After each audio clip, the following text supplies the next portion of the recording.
My girlfriend said, "Your inheritance is our future. Stop being selfish," when I wouldn't pay off her car. I said, "You're right." I used it as a down payment on my dream house, with only my name on the deed. The eviction notice for her apartment was the future she didn't see coming. I, 31 male, have been with my girlfriend Maya, 29, for 3 years. And for at least 2 of those years, I've been an idiot. Maya works as a freelance digital strategist, which, as far as I can tell, means she has brunch, takes photos of the brunch, and occasionally advises small businesses to post more on TikTok. The income is, let's call it, aspirational. I have a stable job in logistics. I make good money. Because of this, I've been happily playing the provider. Too happily. When her lease was up last year, she found this amazing trendy loft apartment. It's perfect for my brand, Leo. The light is amazing for content. It was also $2,200 a month. She couldn't qualify on her own. So like a chump, I co-signed. And for the past 12 months, I've just been paying the rent directly. It's just until my business takes off, babe. Think of it as an investment in us. I was so stupid. The wake-up call came in a sad but financially significant package. My grandmother passed away 2 months ago. She was a wonderful woman, incredibly frugal. The inheritance cleared last week. After taxes and fees, it was just shy of $150,000. I told Maya, of course, I was sad, and I guess I wanted comfort. She was very supportive. She held my hand, said all the right things, and then 2 days later, she hit me with the business proposal. We were at my place making dinner. "Babe, I've been thinking about your inheritance." "Oh yeah?" "Yeah. You know that $15,000 I still owe on my convertible? The interest rate is just criminal. It's like 18%. That's high. You should try to refinance, or you could just pay it off." I stopped chopping onions. What? With the inheritance? Just pay it off. Get it off our plates. It's an investment in our future. It frees up my cash flow, which helps us. "Maya, that's my grandmother's money. I was going to use it as a down payment on a house or invest it. It's an inheritance." "A house? We can do that later. This is immediate." "Leo, don't be selfish. That money is our future. Paying off my car is investing in our future. It's the smart move. Why are you hoarding it?" "Hoarding it?"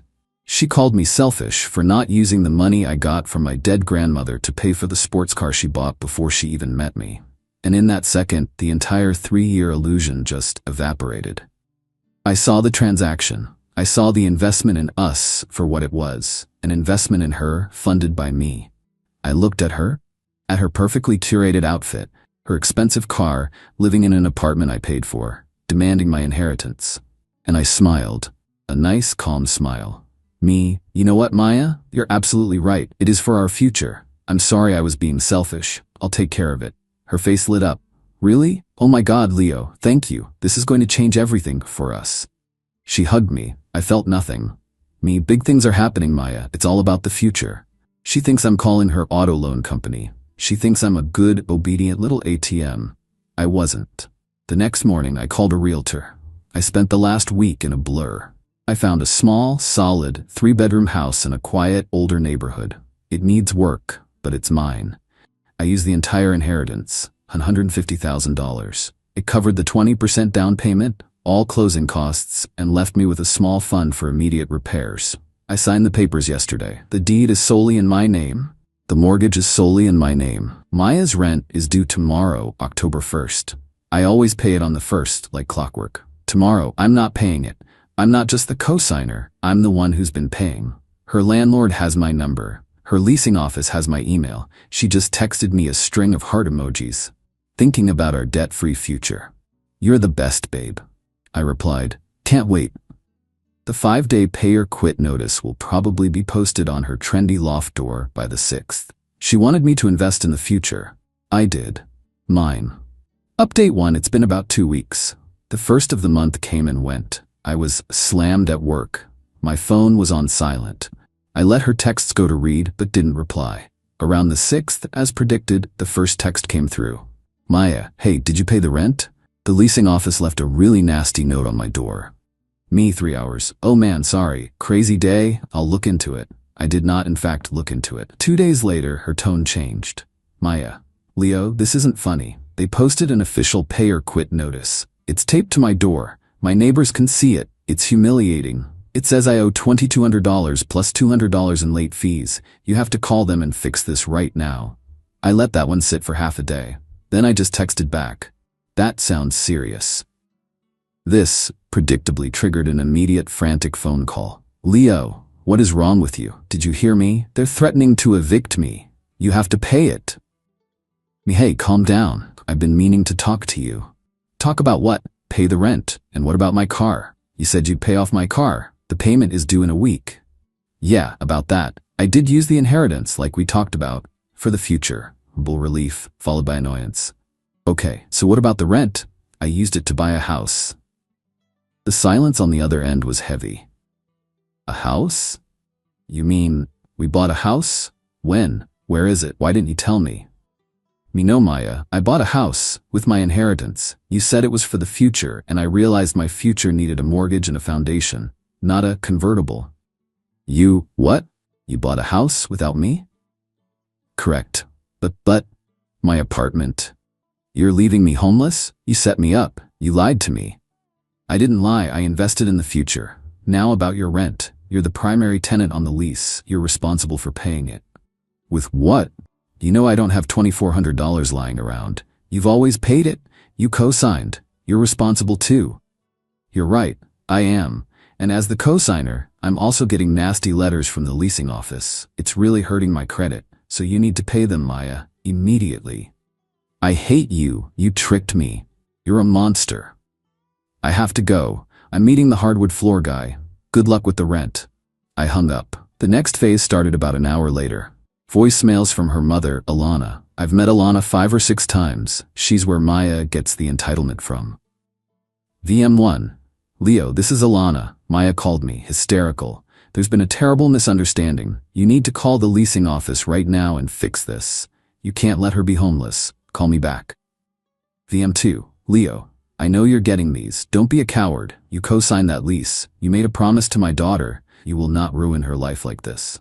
VM3. You're a sociopath, a liar. You financially abused my daughter. We are getting a lawyer. You will pay for this, you spineless little worm.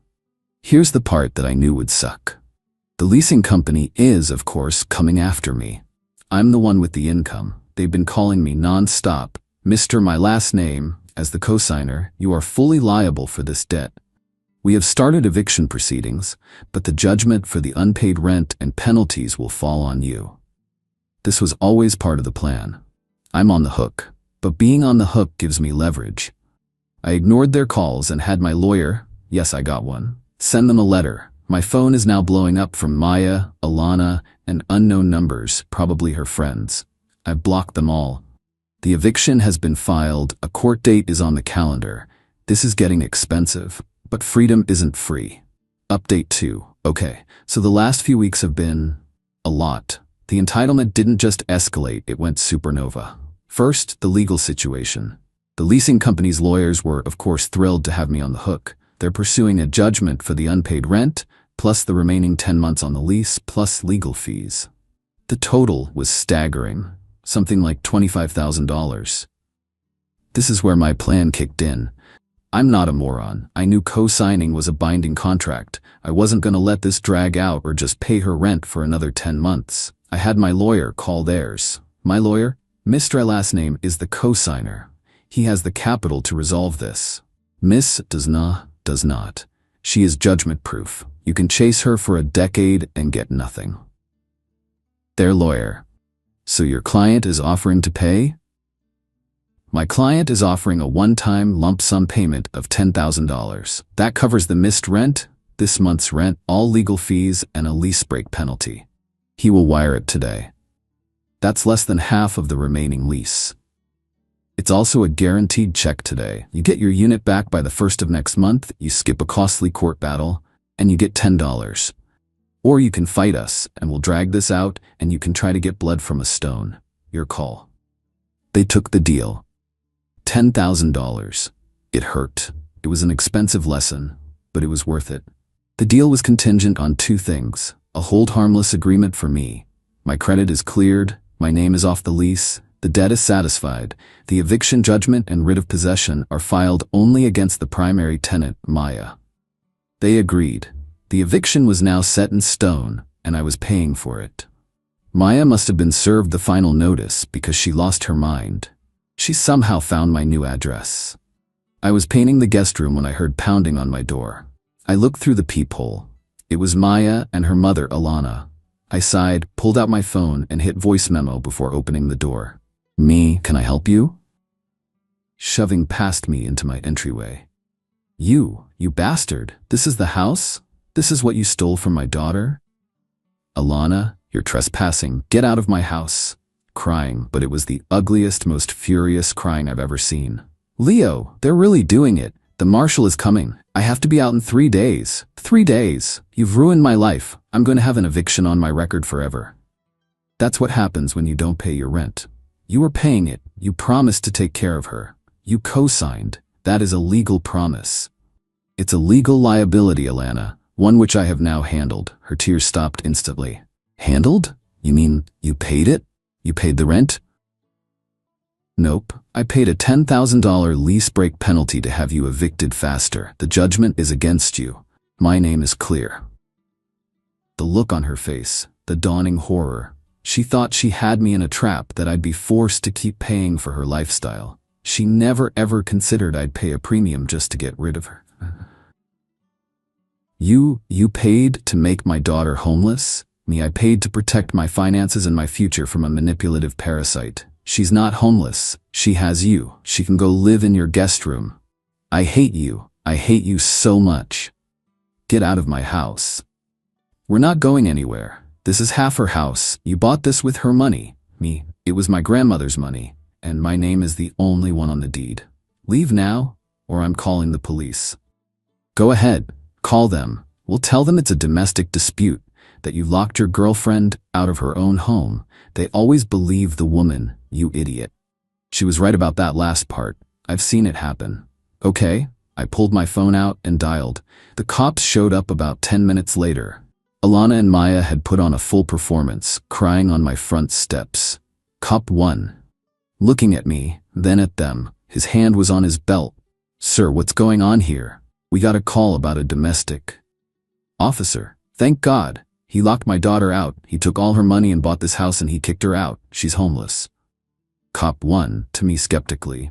"Sir, is this your girlfriend? Did you two live together here?" "No, officer. We never lived together. This is my house. I closed on it 3 weeks ago. My name only." I held out the closing documents and my ID. "Me, this is my ex-girlfriend Maya and her mother Alana. They live at her loft address, or they did. She's being evicted for non-payment of rent. I co-signed the lease and just paid a penalty to get my name removed. They came here to harass me. Her mother shoved me to get inside my house. They're trespassing." Cop 2, looking at my paperwork, then at the crying women. "Ma'am, is this true? You don't live here?" "Maya, but he promised. He was supposed to pay. That money was for us." His tone went from skeptical of me to tired of them. "Ma'am, that's a civil matter. This is his property. You are trespassing. You need to leave right now or you will be arrested. This is harassment. You can't treat us like this. Try me. Get off his property. Now." They left. Alana was dragging a wailing, collapsing Maya back to the convertible she can't afford. I locked my deadbolt. My hands were shaking. Not from fear, from adrenaline. The writ is being executed tomorrow. She has 24 hours. Update 3. Final. The eviction happened. I was at my new house, installing a smart lock and a security camera system. The $10 was a painful check to write, but seeing Alana and Maya get shut down by the cops on my new front porch, that was a decent return on investment. My lawyer confirmed everything with the leasing company. The marshal executed the writ of possession. Maya was apparently not packed. She was in total denial. The eviction crew did their job. All of her trendy loft furniture, her content creation, ring lights, her 80-plus pairs of shoes, and all her brunch outfits were moved to the curb. Standard procedure. She apparently called the cops again, screaming about an illegal lockout. The same 2 officers responded. They saw the marshal, the court order, and her mountain of belongings on the sidewalk. They told her it was a legal eviction, and she needed to arrange for a moving truck. The entitlement, however, is a weed that survives all poison. I started getting texts from unknown numbers. It was her, and she was fixated on one thing. You let friends win. You let them do it. You let them throw my grandmother's priceless porcelain doll collection on the street. They're ruined. You just destroyed my entire family history, you monster. You will pay for this. Maya, my lawyer says you're liable for the full value. They were antiques. It's going to be over $20,000. You should have just paid my rent. You are so screwed. Here's the thing. I know her grandmother's priceless porcelain doll collection. Her grandmother is alive and well and collects commemorative spoons. The dolls were a set of limited edition, mint-in-box horror movie figurines. Annabelle, Chucky, Pennywise, and the Nun. I know this because I bought her Chucky and the Nun for her last 2 birthdays. She was trying to build a case for destruction of valuable property to extort more money from me. I screenshotted every text and sent them to my lawyer, who replied with a single lol. The final domino fell, and it was the most satisfying of all. I got a call about a week ago from a number I didn't recognize. I let it go to voicemail. Leo, it's Dennis, Maya's father. Look, I heard what happened. I need to talk to you, please. Dennis is divorced from Alana. He's a quiet, decent guy. An accountant. I've met him twice. I called him back. Hey Dennis, what's up? Long, tired sigh. Leo, she's here. She's on my couch. Her and all her stuff. My 1-bedroom condo it's full of boxes. Alana dumped her here because her apartment complex wouldn't let Maya move in. I'm sorry to hear that, Dennis. She's a mess, crying all the time. But mostly, she's angry. She's telling me she's gonna sue you, that you stole her inheritance money, that you tricked her. She demanded I use my grandmother's money to pay off her car. When I refused, she called me selfish. I just protected myself. Yeah, that sounds like Maya and Alana. They've always been like that. Look, the reason I'm calling, she wants me to give her $5,000 for a lawyer to sue you. She's fixated on these antique dolls, says you had them destroyed and they were worth a fortune. Is that true? I'm not giving her $5,000 to chase a ghost. I told him the truth. Dennis, the antique dolls were Chucky and Pennywise figurines. I bought 2 of them myself. She's lying to you for money, just like she was lying to me. There was a long, heavy silence on the line. Son of a, of course they were. Chucky. Okay, that's all I needed to hear. Thanks, Leo. And sorry for my part in this. You've got nothing to be sorry for. Good luck with the house, son. Don't co-sign for anyone ever again. He hung up. So that's the future she got. The one she demanded. She has an eviction and a $10,000 judgment on her public record. Her credit is so toxic it could melt steel. She'll never get a decent apartment or a car loan. Her convertible? I checked the plates. It was repossessed 2 days ago. She must have missed the payment when I cut her off. Her brand is now being broadcast from her dad's beige spare room. Her own father knows she's a liar. I'm out $10,000. It was the most expensive, freeing, and satisfying purchase I've ever made. My new house is quiet. I'm sitting on my own porch in a house bought with the money she tried to steal. I feel like an idiot for letting it go on for 3 years. I feel hurt that I was so blind. But mostly, I just feel free. She wanted my inheritance to be her future. She was right. It was the direct cause of it.